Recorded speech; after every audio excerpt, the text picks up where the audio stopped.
to the curated home crafts. Oh my, look at this. I have all this fabric, and I thought, oh, why not try to do some type of a backdrop? And this right here is how rough it actually looks. Is that not the most hilarious thing you have ever seen in your life? I think it's hilarious. So this is the real behind the scenes. As I'm trying to build this Craft Wednesday craft thing, I'm trying to launch this thing for crafting on Wednesdays. I have this sticking in front of me. So today, in honor of it being July, it is actually the 4th of July as I'm filming this, and I happen to have the day off, which is rare, and I don't have to go anywhere. Shocker. Anywho, I thought I would start, I do a Christmas in July. I did Christmas in July last year, and I want to continue that tradition. Last year, I discussed the video, and I'll link it below. We went over, I think I still have it up. If I have not marked it private, because it was one of my very first videos, and it was very, very rough. So if I still have it public, I will link it below. If it's not linked below, it's not public anymore. Nonetheless, what I did was I went over my haul for Christmas, and I did this every year. I go at the end of, I would say between the last part of December, like the last weekend of December through February, there are very deep clearance items for Christmas items in Michael's, Hobby Lobby, Ross, TJ Maxx, and all of that. And then the thrift stores also get inundated with holiday decor, both for Thanksgiving, Halloween, and Christmas around those times. So those are the prime times to go and get deep discounts on holiday decor. And so I was sharing that nifty little money saving tip with you. And I was also showing you the massive amount of things that I had gotten and how much I had saved. It was actually pretty cool if it had been filmed correctly. It was actually cool. Anyway, I wanted to do something different this year. So I'm going to do a Christmas craft with you guys today. We may get to 2, but I'm only going to post this first week of July is going to be Christmas related. All the other content is going to be just my thrifting, my home decor, that kind of thing, my norm, okay? But I did want to touch base and kind of check in with the Christmas in July. So since today is Wednesday that you're seeing this, and I want, I'm just going to do a quick craft. I do have a faux food craft for next week that's already been filmed, and you're going to love it. I'm going to give you a sneak peek. I'll give you a sneak peek. This one was my favorite of how it turned out. Look, is that not cute? Oh my gosh. It's a little teeny blueberry tart in a vintage tin made in France. And I am just in love with how these tarts turned out. So you'll get to see me make these next week in our crafting Wednesdays.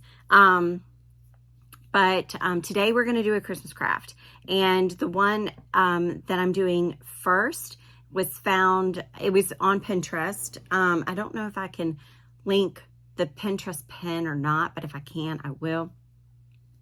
But I just was scrolling on Pinterest. They have shorts as well. And somebody had posted this, I think, a couple years ago. And I had saved it. So I went back to my saved pins and found it because I really wanted to make it this year. So we're going to get started on that now.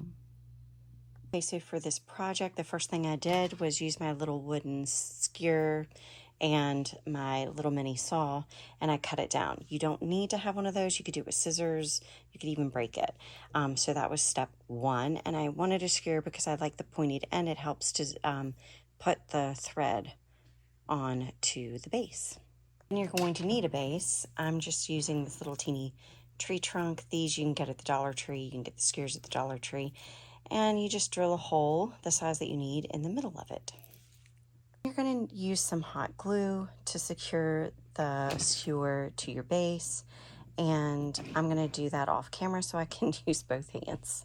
So once you have gotten your skewer glued into your base and you're good to go with that, the next thing we're going to do is we're going to start building our tree.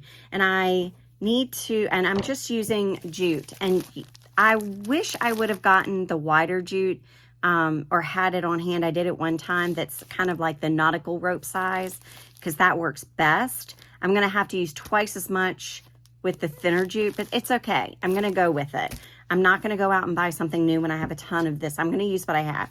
So I'm going to start out, and I want my base of my tree trunk. We're making Christmas trees.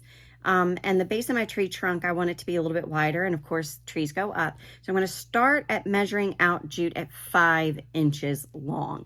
Then I'm going to go to 4, then I'm going to go to 3, then I'm going to go to 2, then I'm going to go to 1. And after I have about 20 of each size cut, we're going to come back and you're going to see what we're going to do in the next step.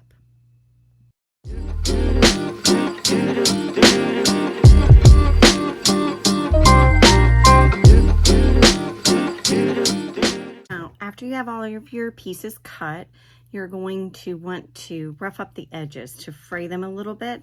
And the Pinterest way did not work for me. They rubbed it and it frayed out. That did not work for me. But this nifty little tool, or anything that's kind of sharp, you could use your scissors, a mini screwdriver, a needle, your skewer, anything like that. But you're just going to separate these edges a little bit. Now, be careful. You want to make sure that it's knotted in the middle. So you want to not fray it all the way through, because then you'll just be left with single strands. So be very careful and just go, kind of work your way to fray the edges a little bit. And this is a nice little project to do while you're watching YouTube.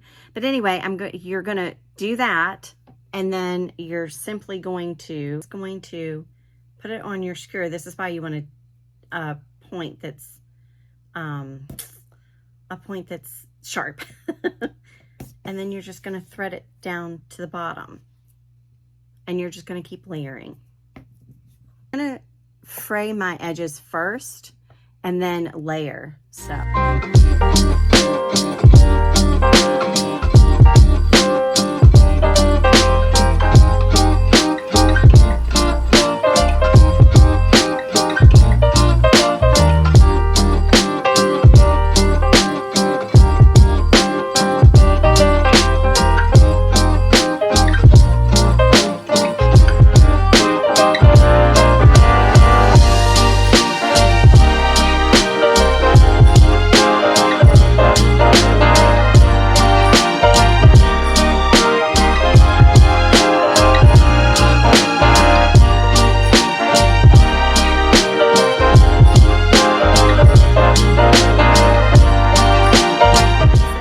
this is what it looks like before I fray the edges, and I don't mind it. I think it looks kind of cute, but I'm going to go for a more fluffy little look for me personally. And what I chose to do was to go and just thread them all on, as you saw, instead of fraying, because that would have taken even longer. So far, I'm about 20 minutes into this entire project. So I don't have my comb down here with me, so I'm going to go and just kind of fluff my edges by doing, using my tool and kind of just fluffing a little bit. So I'm checking in with you guys. What I'm doing, I will say that it probably would have been a lot easier to do the fraying part, or rough your edges up, or fluff them, whatever you want to say. Fluff them before you add them on. But this isn't that bad. I'm just doing a little bit of loosening with the sharp tool to get it loosened, and then I'm using my fingers just to kind of fluff the rest of the thing out. And I'm just gonna, this is definitely a project that you could do while you're watching some YouTube or some TV, just chilling and relaxing. Now, it is a bit messy, so I definitely don't recommend doing it where you don't mind, a mess, because this sheds really bad as you're working with it, but it doesn't shed after the fact. So Okay, so here we are. Look at that. Look at how cute this has turned out. It's a very fluffy, rustic looking, primitive looking tree. I just love the fluffiness of it. There is a lot of fallout when you go to fluff it and do all that. I'm going to just secure with a tad bit of glue right here to make sure that nothing slides off. And then I'll probably put maybe a little teeny embellishment here. I don't know, maybe a finial. Actually, I think I have just the thing. Well, this is what I came up with for the top. It's just the knobs that you can get at like Hobby Lobby or a thrift store. I pick them up all the time, wherever I can find them. There's a little diamond one, but this fits perfectly on that little skewer. And I just put a little hot glue in the hole and then put it on top, let it sit for a couple seconds, and then it's secure. So I have my tree. My tree's a little lopsided. I think it's because of the way the hole was drilled. But what I plan on doing now is I have a bunch of bases, candlestick bases, furniture leg bases. I really want to try to use this one. My dad made this one, so I really want to try to use it, but I can't get that out. I have tried for years to get that out, and you can cut them off, but I don't have the tools down here in my craft room to do that. I would need Art's help for that, and I don't want to do that. So what I started to try to do is use a Dremel and drill the hole here so that I could thread it on. And it's starting to work a little bit, but it's not working enough. But the other options that you have, like candlestick holders, you could put the tree on top of that and just use some hot glue. You could use a smaller one too. So you can make a few and have them, you know, at varying heights. I thought that would be super cute. You can also do this with yarn. I think, you know, because yarn frays just like this does. All right, so I'm actually going to try, like I could probably fill this a little bit. I've almost got it down. So stay tuned for the finished product. The next one I'm gonna do it with the mop heads. You buy these at, so these came from the Salvation Army. I'm just gonna cut off the strands and we're gonna do the same process just with this. So this time with this one, I am definitely going to take the time. I'm going to pinch it in the middle and just take the time to kind of unravel it this way. And I'm pinching it so that I don't go too far. I want to make sure that, you know, I have enough still kind of braided together to hold on my skewer. And I've already gotten my skewer kind of ready in my thing. I'll show you what I'm talking about. I've already gotten it in the candle base that I want to put it in. And I just filled it. I don't recommend doing this, but I filled it with hot glue. I'm out of epoxy where I would have filled it with epoxy. That would have been better. But I used a little bit of E6000 like I did on the other one and hot glue. The E6000 is just on the bottom to really stabilize this, but the glue helped fill this, you know, the hole there for the candle to help secure it. And you won't even notice any of this because the tree will, you know, it'll go over it.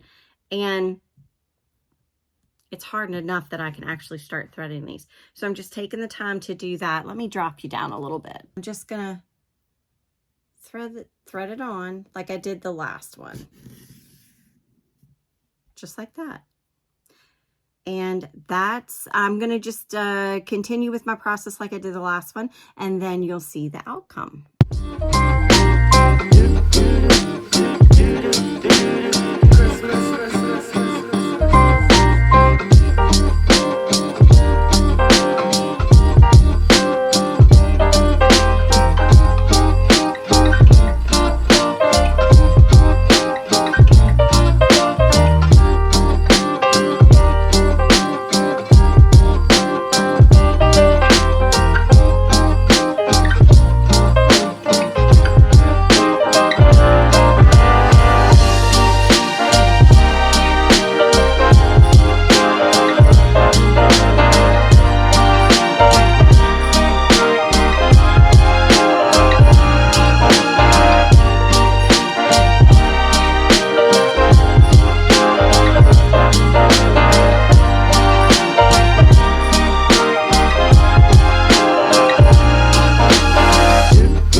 here's how they turned out. I love them. I think they turned out really pretty. And I do plan on making quite a few more of these as the holidays get closer. I might even make some to go in my fall decor. And I can see myself staging them in many different ways. I hope you enjoyed today's video. I hope this gave you some inspiration for your Christmas crafting. And if you do decide to make these, let me know how they turned out. I'm very curious to see if you guys try these and what you guys think of them. So until next time, thank you so much for spending some time with me, and we will do this all again on Sunday. Bye.